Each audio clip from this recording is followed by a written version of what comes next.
یہ gold Smith جس نے شکار دادا عمران خان ایک ابھرتی ہوئی شے تھا، امیدیں وابستہ ہو رہی تھی، پہلے ہی سے ایک ہیرو کی شکل میں تھا، وہ اسلام کی بات کرنے چلا تھا، وہ اپنے کلچر کی بات کرنے چلا تھا۔ گولڈ سمتھ 5 کروڑ پاؤنڈ تو پہلی سلامی ملنے والی ہے، یہ قیمت کس سے کی دی جا رہی ہے؟ غور کیجئے، اگر وہ سارا سازشی کردار جو یہود کا ہے وہ سامنے ہو تو ہر شے آپ کے سامنے بالکل ٹرانسپیرنٹ نظر آئے گی۔ آپ دیکھ سکتے ہیں کہ اصل میں ہو کیا رہا ہے، جس کا شکار ابھی آپ کا عمران خان بھی ہو گیا ہے۔ کل جمعے میں مجھے اس کے بارے میں گفتگو کرنی ہے۔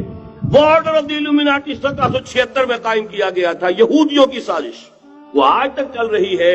آج بھی یہودی ہے کہ جو اسلام کا خاتمہ اور مسلمانوں کو اپنے کمی کاری بنانے کے لیے ایک پورے ورلڈ آرڈر کا نقشہ بنا کر آ چکے ہیں، اور آج در حقیقت آپ کا اصل دشمن، میں بالکل اتفاق کرتا ہوں مولانا سے، اصل دشمن نمبر 1 میرے اور آپ کے اندر موجود ہے، میرا اور آپ کا نفس۔ اصل دشمن یہ ہے، نفس ما ہم کم طرف فرعون نیست لیکن اورا عون ایرا عون نیست۔ اور دوسرا خارجی دشمن سب سے بڑا یہودی، لیکن یہ کہ اس وقت کے اور اس وقت کے حالات میں ایک بڑا فرق واقع ہوا ہے۔ مجھے اقبال کے وہ شعر یاد آ رہے ہیں، دنیا کو ہے پھر مار کے روح و بدن پیش، تہذیب نے پھر اپنے درندوں کو ابھارا، اللہ کو پامردی مومن پہ بھروسہ، ابلیس کو یورپ کی مشینوں کا سہارا۔ وہی تاریخ ستیزہ کار رہا ہے ازل سے تا امروز، چراغ مصطفی سے شرار بولہبی، تو دنیا کو ہے پھر مار کے روح و بدن پیش، تہذیب نے پھر اپنے درندوں کو ابھارا، اللہ کو پامردی مومن پہ بھروسہ، ابلیس کو یورپ کی مشینوں کا سہارا۔ میں جس فرق کی طرف اشارہ کر رہا ہوں ذرا اس پر غور کیجئے۔ جس وقت یہودی حضور صلی اللہ علیہ وسلم اور صحابہ کرام کی مخالفت کر رہے تھے، ان کے اور عیسائیوں کے درمیان دشمنی تھی۔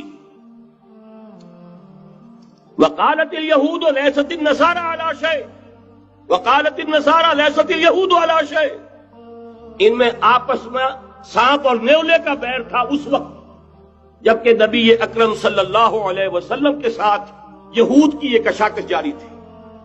یہی وجہ ہے کہ آپ کو معلوم ہے کہ قرآن مجید کہتا ہے کہ بدترین دشمن تمام انسانوں میں اہل ایمان کے وہ یہود ہیں، اور قریب ترین اگر کسی کو پاؤ گے دوستی میں مسلمانوں کے تو وہ نصارہ ہے۔ سورہ مائدہ کی آیت ہے، وَلَتَجِدَنَّ أَشَدَّ النَّاسِ عَدَاوَةً لِلَّذِينَ آمَنُوا الْيَهُودَ وَلَتَجِدَنَّ أَقْرَبَهُمْ لِلَّذِينَ آمَنُوا مَوَدَّةً لِلَّذِينَ آمَنُوا الَّذِينَ قَالُوا إِنَّا نَصَارَى۔ اس وقت صورتحال یہ تھی۔ آج زمین و آسمان کا فرق واقع ہو چکا ہے، آج یہودی عیسائی پر مسلط ہو چکا، یہودیوں نے پورا عالم عیسائیت فتح کر لیا ہے، آج پورا عالم عیسائیت یہودیت کا اعلی کار بن چکا ہے۔ چنانچہ پہلے تو ایک ہی بات تھی، یہ تو تقریباً 300-400 سال قبل ہو چکا کہ west white Anglo Saxon Protestants یہ تو اعلی کار بن گئے تھے آج سے صدیوں پہلے، انہی کے ذریعے سے یورپ کے اندر انہوں نے سود کی اجازت حاصل کی، انہی کے ذریعے سے یہ ساری فحاشی اور یہ ساری عریانی کا جو بازار گرم کیا، یہ در حقیقت آزاد خیالی، لبرلزم، حریت فکر، حریت عمل، میں آزاد ہوں، میں ننگا جانا چاہتا ہوں بازار میں، آپ کون ہوتے روکنے والے؟ آپ اپنی آنکھیں بند کر لیں، ہم آزاد ہیں، ہم 2 مرد ہیں، شادی کرنا چاہتے ہیں، شوہر اور بیوی کی حیثیت سے رہنا چاہتے ہیں، آپ کون اعتراض کرنے والے؟ یہ سارا یہود کی سازش۔